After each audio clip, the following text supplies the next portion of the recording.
Nomor 1. Perbedaan model Goal-Free Evaluation dan Goal-Oriented Evaluation Model. Yang pertama, model Goal-Free Evaluation. Model ini berfokus pada hasil yang sebenarnya dari suatu program atau kegiatan, yaitu pada adanya perubahan perilaku yang terjadi sebagai dampak dari program yang diimplementasikan. Model disebut dengan model lepas tujuan. Goal-Oriented Evaluation Model lebih berorientasi pada tujuan suatu program yang akan dilakukan. Dengan dilakukan model evaluasi ini, diharapkan bisa mengetahui sejauh mana tercapai tujuan yang telah ditetapkan.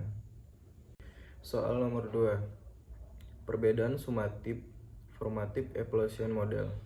Yang pertama, sumatif itu dilakukan ketika di akhir kegiatan program, sedangkan formatif itu dilakukan ketika kegiatan atau program sedang berlangsung. Soal nomor 3. Wujud contoh dari model Goal-Free Evaluation, Oriented Evaluation, Formative Evaluation, dan Summative Evaluation. Yang pertama, Goal-Free Evaluation.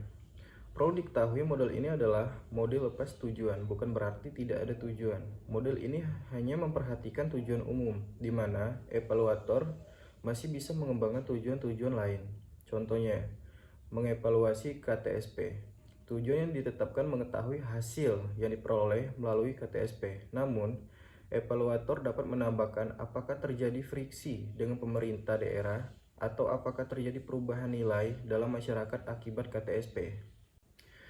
Untuk model Goal-Oriented Evaluation, pendidikan jasmani olahraga merupakan bagian integral dari pendidikan nasional yang bertujuan untuk meningkatkan kesehatan siswa. Kemudian, guru melakukan pengukuran tingkat kesegaran jasmani siswa dan mengevaluasi pemahaman siswa mengenai kesehatan untuk mengetahui keberhasilan program tersebut dalam mencapai tujuan yang telah ditetapkan. Untuk formative evaluation, untuk mewujudkan formative evaluation model ini, misal saya menjadi guru yang mengampu salah satu pelajaran yang ada di sekolah.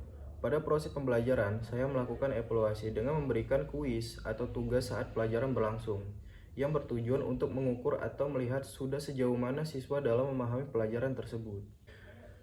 Untuk summative evaluation model, untuk melakukan model ini biasanya dilakukan setelah program pelajaran selesai, yang telah dipelajari dalam jangka waktu yang telah ditentukan, seperti ulangan tengah semester dan akhir semester. Soal nomor 4, peran evaluator. Peran evaluator pada model Goal-Free Evaluation. Evaluator memperhatikan bagaimana kerjanya program dengan jalan mengidentifikasi penampilan-penampilan yang terjadi baik hal positif maupun negatif. Karena model ini lepas tujuan yang hanya memperhatikan tujuan umum.